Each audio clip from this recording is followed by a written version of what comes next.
My wife wants to show you her tiny backpack collection, and you better be nice.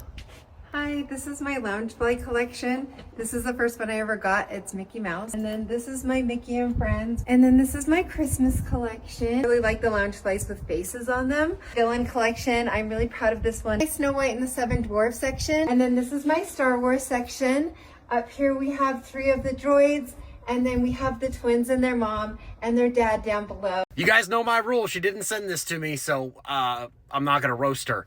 The rise of Disney adults does need to be studied, though. Not judged, just studied. Because millennials have lived through 9/11, late-stage capitalism, 2 once-in-a-lifetime recessions, a pandemic, the destruction of unions, the rise of big tech, retirement quietly becoming unattainable, not to mention housing. So now we're like, yeah, this is my emotional support backpack wall, which is not childish. If anything, this is coping with good lighting and great custom shelves. Also, notice the themes. Star Wars, Disney villains. I love this. This immediately tells me that this is not casual fandom. This is a belief system in the Force. The fact that she had a system built for where Anakin's supposed to go in relation to the rest of the kids and their mom.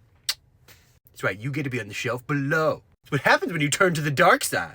Also, because we're talking about New Age Star Wars, and Kathleen Kennedy just got ousted from Lucasfilm, I feel like it's a good opportunity to point out that ignoring George Lucas's notes for, I don't know, a decade is a very bold strategy. And then on top of that, she gaslights the fan base into trying to believe that those notes weren't there. Like, what is this witch thinking?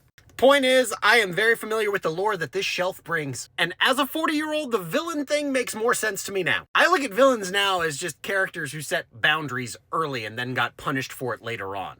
The way I see Ursula now is like clear contract, transparent pricing, no riddles, no vibes, no we're a family here type energy. You want legs? Here are the terms. While King Triton's leadership style is yelling and destruction of property. That is not villainy, that is toxic management.